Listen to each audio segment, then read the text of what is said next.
What's up, YouTube? Angry Jackalope here, WARriorS. I'm back. Part 2. Street Warriors. Warriors, come out and play, yay.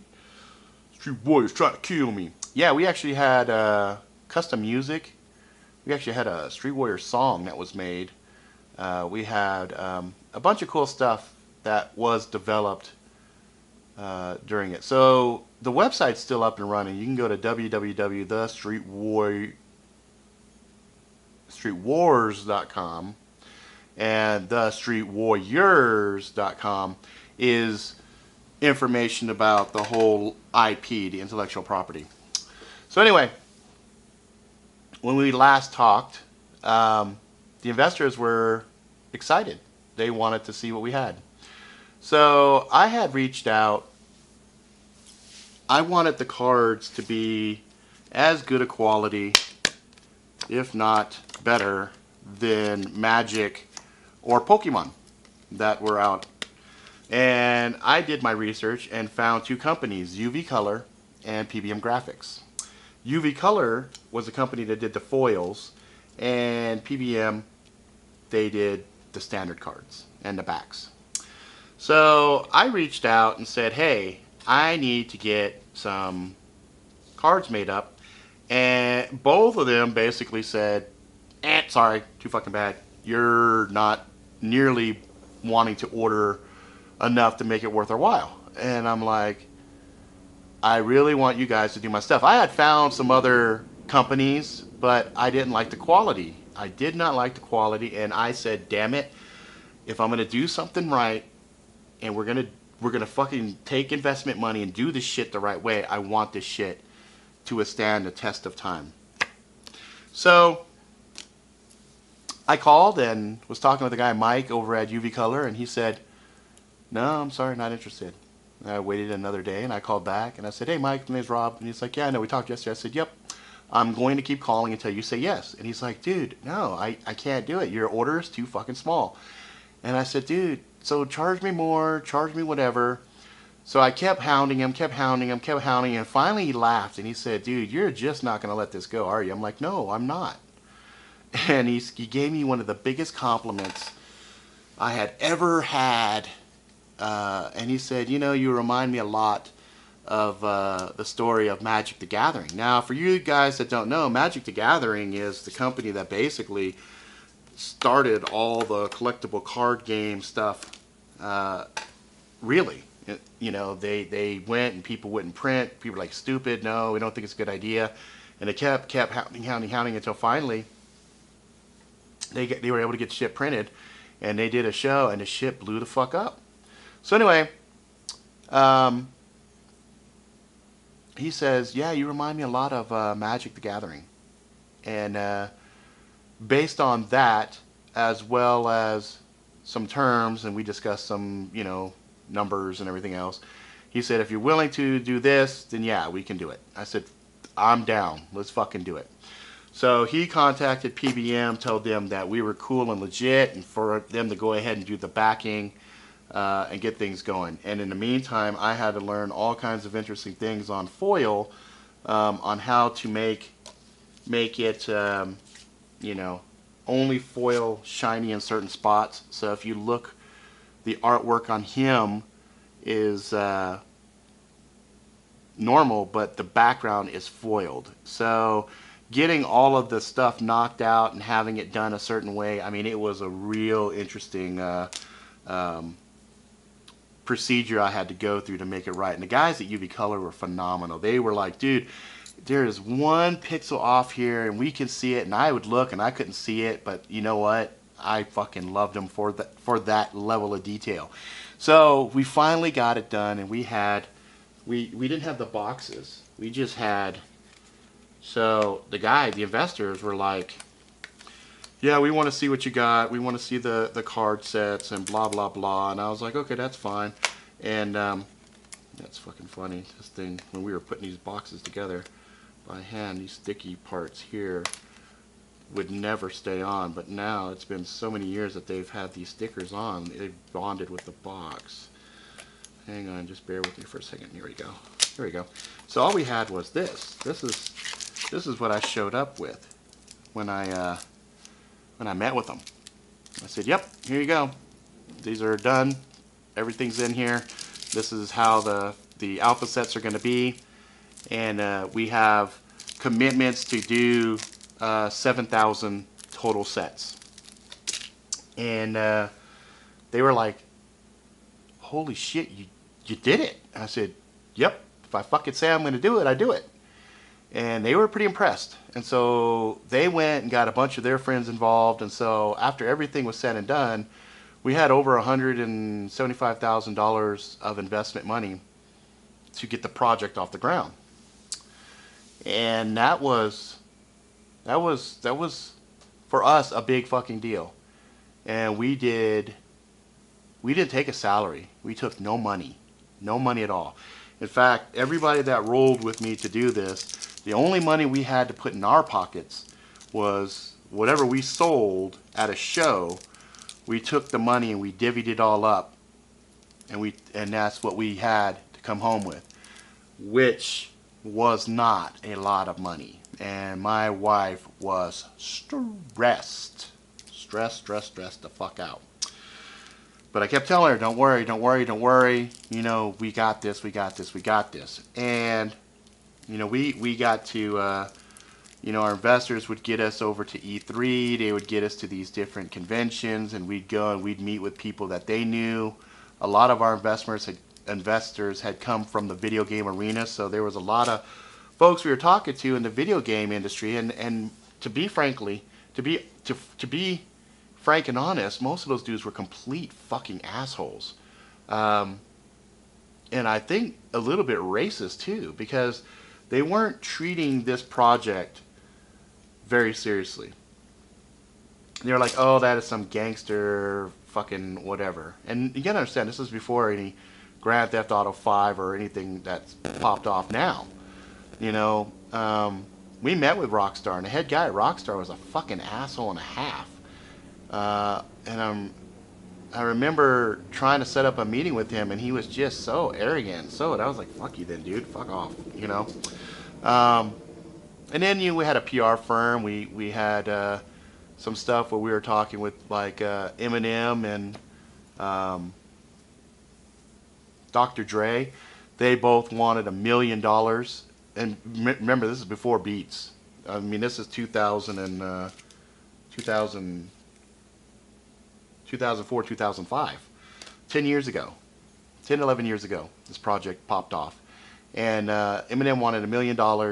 We were like, okay, here, let me write you a check and let's see how fucking high this bitch will bounce. And the closest we had to an endorsement deal was Ludacris. And Ludacris said, give him $50,000 and say it was his idea, and he would run with it. He'd endorse it and he'd push the shit, you know. And I was like, fuck, dude, I just spent 3,000 hours putting this shit together. You want us to fucking pay you just so you could tell the world this was your idea? I told the girl I was dealing with that was trying to broker the deal, I said, I need for you to tell Ludacris that shit's fucking ludicrous and it's not going to happen. And she wasn't very happy to relay that message. And to be honest, I don't know if she did or did not. But I said, fuck that. Ain't no fucking way that's going to happen.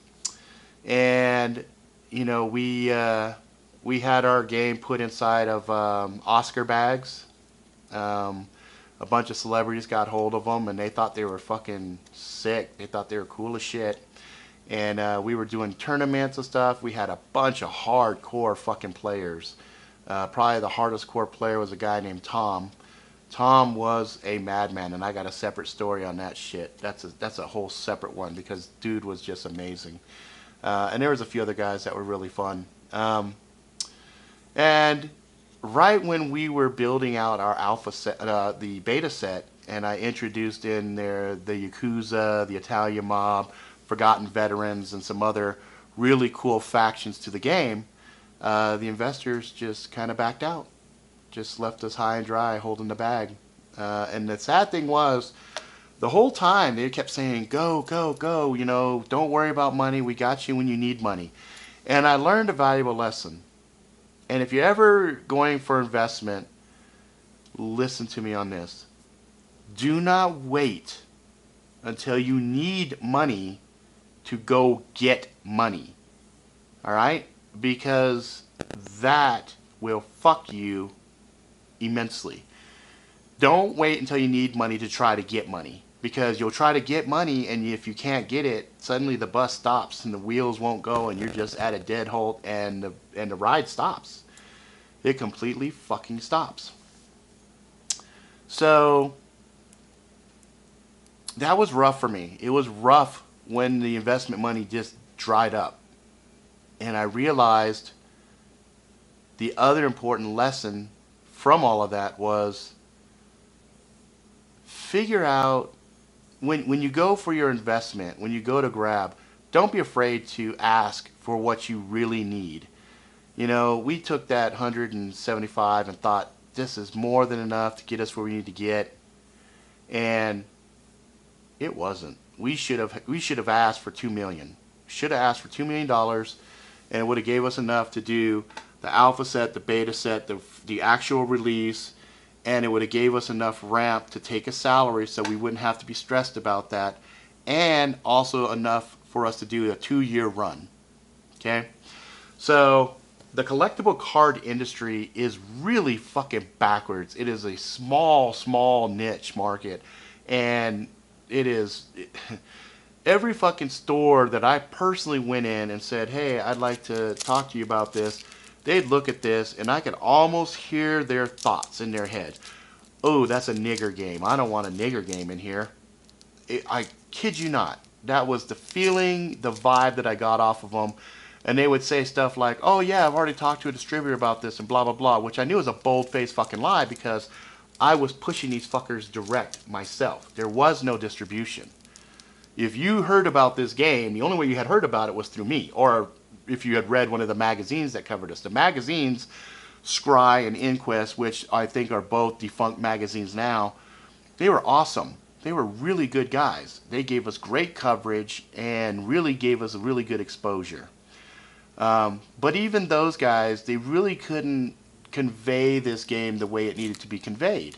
And we tried to do some other stuff, like reach out to the Boys and Girls Club and, you know, try to see if we could use this game, because we realized there was a lot of math, there was a lot of reading and comprehension, and there was strategy involved in the game, which are all good things that young people should be able to do. And we designed this so that kids that were playing Yu-Gi-Oh! Got to a certain age and they didn't want to play Yu-Gi-Oh! They wanted something a little bit more edgy, they could have naturally segued into this. But it seemed like every single time I fucking tried to cross a bridge, motherfuckers were cock blocking the entire way. And you understand, this is years before Kickstarter. Years before Kickstarter. If we had this idea now and we did a Kickstarter campaign with it, it would be great. But of course, I can't do that now, because now it's so muddled up with the investors and everything else that if I try to do a Kickstarter campaign, I'm sure all these investors would come back, with the exception of Chris Millionaire. He probably gives less than a fuck about this because he has since gone on to bigger and better things. But the other investors would probably be like, oh, great, so you did a Kickstarter campaign on this and now you've raised X amount of money. Why don't you pay us back on, you know, what we put into the company or whatever else? Or if it was successful because we did the valuation of the company at $400,000, they all have huge lion's share of ownership in there because they took advantage of the situation that we didn't know shit. There was one guy, James, he was just really smart, really good guy. He really laced my boots up and explained a lot to me, and he just was a really good guy, and he's still a good friend of mine. I talk to him from time to time, and he educated me tremendously. Another person that was very helpful and instrumental in me learning a lot was a guy named Jamie Cook. Jamie, phenomenal intellectual property lawyer and a really great guy. And he made sure that all of my books, everything else was done appropriately. But, you know, it's a crying shame because this is a lot of fucking fun.